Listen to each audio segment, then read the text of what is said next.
Well, if you're a fan of the MCU and especially Spider-Man films, you would know one line all too well, my friends.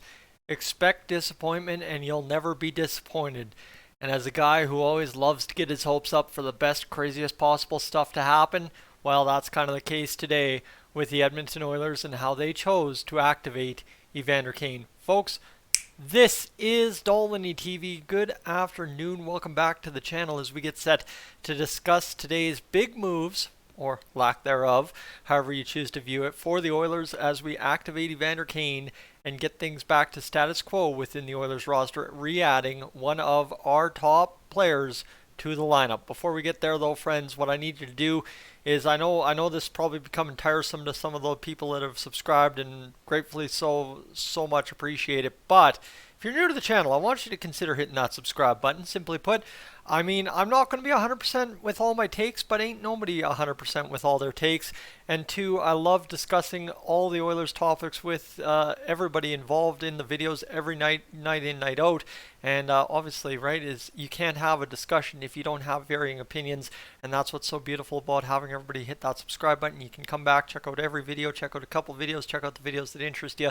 And it helps along the way to comment and kind of some of the comments, and this is what it comes from. Most of the comments on the videos are actually what engaged my brain to do discussions last night, like the Ken Holland video. And what you saw as that video wore on was me just kind of unraveling the threads of, okay, right, I started off, should Ken Holland's job be questioned?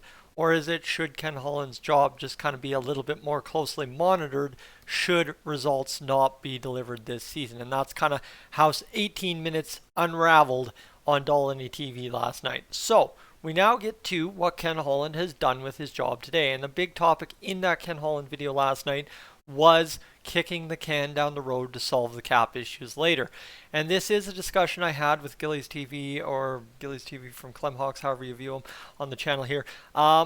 Simply for the Oilers is, yeah, you know what? They could kick the can down the road all season long. Just use LTIR, kind of like the Tampa Bay concept, kind of like a lot of other teams probably will into the playoffs, and then ice your best roster. For me, though, I just don't see how you add to this roster by doing that, right? At some point, you have to subtract salary out to add salary in. You can manipulate the current roster with LTIR, but you can't change the current roster with LTIR. We just don't have the funds, nor the players injured, nor the players available for trade to do that. So when you look at this is where we find ourselves right now this afternoon, right? News coming out a couple hours ago about how the Oilers decided to handle things, putting Kyler Yamamoto on the LTIR, putting Ryan Murray on the LTIR, both of which are pretty much a month away or so from actually being available to the Edmonton Oilers in terms of healthy roster bodies to contribute to the lineup. And suddenly, right, you're looking at this, okay, cool. So now we've got a little bit more flexibility to re-add Kane, but you're subtracting two players from the roster to add Evander Kane back. Trust me, I will take Evander Kane for Kyler Yamamoto and Ryan Murray. If we were talking about Ken Holland making a trade and he had to go out and acquire Kane at 5 point whatever the heck for Yamamoto and Ryan Murray, I think we'd all be saying that's a steal. So yes, as much as I was frustrated last night at kind of the dynamics of how this roster has to work, it was more so just hoping that we wouldn't solve it the same way we've solved it all season, and we actually see some kind of movement towards where this Oilers team is going to take shape come the second week of April. Unfortunately, we get no more clarity on that other than, right, I've mentioned now, Yamamoto is on LTIR, and Ryan Murray has been placed on LTIR. That, according to the Oilers insiders at practice this morning. Evander Kane, a game time decision tonight, just like the live stream here on Additonally TV, because there's a couple things pending before game time for Kane to get in the lineup and for me to get a live stream up. But you get where I'm going with that is, well, everything goes good, Evander Kane's in the lineup today. Everything goes bad, I'm not streaming tonight, right? You can vice versa that both ways if you want. So you look at that right now for the Oilers, right? Is you've kind of shaken this out, you've solved the problem for now, kicked the can down the road, great. Now the issue becomes, How are we going to solve the salary? And we got some interesting tidbits today from the Oilers insiders as well. I think Ryan Rishaug was really well working on things today. Jason Greger was on things as well. And I forget who else I saw on it today, but there's about 3 Oilers media members who were really pounding out the tweets today. It might have been Reed Wilkins, if I'm not mistaken. Just kind of pounding out the details for the Oilers on Twitter today as we move through a very fluid roster situation, right? I mean, when I started off the video by saying expect disappointment and you'll never be disappointed, right? Opening up a line from Spider-Man in the MCU. Huge MCU fan, by the way, if you didn't know that. You look at that is for the Oilers, we had unlimited possibilities of how we were going to solve this issue of getting Evander Kane back into the lineup. However, what ended up happening instead was we just did what we've already done all season long to make it work.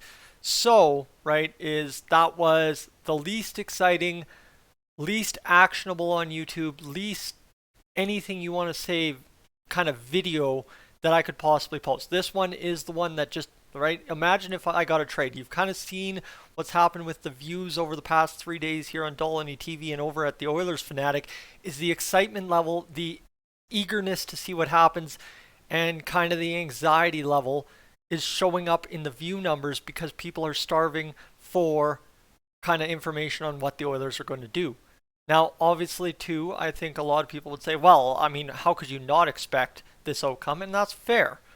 But when you see the excitement, when you see the eagerness from those of you that are subscribed to Additonally TV, those of you that watch Additonally TV regularly that aren't subscribed, which I mean, I got to say this, I very much so appreciate you as well. Trust me, I cannot do this without everyone. Subscribers are one thing, but the entire support is the other thing. And you look at this, the eagerness for the news, the excitement for the news, figuring out how the Oilers are going to solve this. I almost feel like it would have been more of a reward to have something actionable to talk about, right? There's nothing actionable to talk about with Kyler Yamamoto on LTIR for 24 days and Ryan Murray just disappearing away from the Oilers roster probably for the rest of the season, quite honestly. I doubt just kind of how it's shaded out for Ryan Murray that we see him in another NHL game for the Oilers this season. Prove me wrong. Injuries will happen. I get it, but right is there's nothing actionable there. There's nothing shouty where I can say, look at this. I told you this was a possibility and it happened. Whereas if I tell you, well, the Oilers placed Yamamoto on LTIR. Yeah, that's kind of what I figured was going to happen, right? So it's just the most disappointing thing because there's nothing absolutely truly enticing about it other than now you've got Evander Kane in the lineup, which would have happened in any other outcome as well. So that's where I'm sitting right today, is that's fine. But when I'm talking about those Oilers insiders kind of giving us some more stuff to chew on today because of the Oilers roster moves, there was one other thing mentioned that, and hey, you know what? I was joking with Patrick about this, and again, I feel always bad about sharing our conversations because, I mean, to a degree, those should always be private. But when I'm talking about stuff like this, it's kind of funny because it's a kind of more or less an observation of me, is Patrick, a couple days ago, made mention heavily that Derek Ryan is the guy that needs to be available to be taken away from this Oilers roster and salary cap situation. Today we got news of a trio of Oilers being available on the trade market. Now on officially the trade block for the Oilers, Derek Ryan, Warren Foegele, and Jesse Puljujarvi, right? So I have had Warren Foegele and Jesse Puljujarvi on the trade block all season long. I think at the start of the season, it was safe to say that Tyson Barrie had to be there just because of his contract and just because of his scheme fit within the Oilers roster, and kind of Evan Bouchard coming up the charts and Darnell Nurse still being available for the second power play unit, and everything kind of compounded to, if you were looking to free up the most salary, Tyson Barrie was available. That has since majorly changed because of Barrie's production and his worth to this Oilers roster, not only on the power play, but at 5-on-5 producing stretch pass offense for this team on a night in, night out basis, right? You've seen it probably the past 5 games. I think I've counted over a handful of great stretch passes from Tyson Barrie at 5-on-5 that says, hey, whoa, you know what? This is something we don't have from anybody else on the roster. So Tyson, pump the brakes on that trade stuff and just, hey, appreciate him for what he is and live with the defense, because Dave Manson was able to figure it out last year and should again this year. And so far, it seems like the Oilers are starting to figure it out. But that's where we get to, right? Is kind of, you can joke about everything all you want. You can kind of mess around with it. You can kind of figure out, okay, this would be the most exciting outcome. This would be the most disappointing. And as per usual, if you take the best approach possible in terms of looking at news that could change things, if you expect disappointment, you'll never be disappointed. And unfortunately, all week I've been expecting quite something more than disappointment. Friends, this is Additonally TV. Thank you so much for tuning in. I'm Tyson. Have yourself a great evening. I mean, this video is probably coming out about 4 o'clock. Recording it just here shortly after lunch here. But basically, yeah, it's one of those things that, yeah, right? We've got an evening, and then we got a hockey game.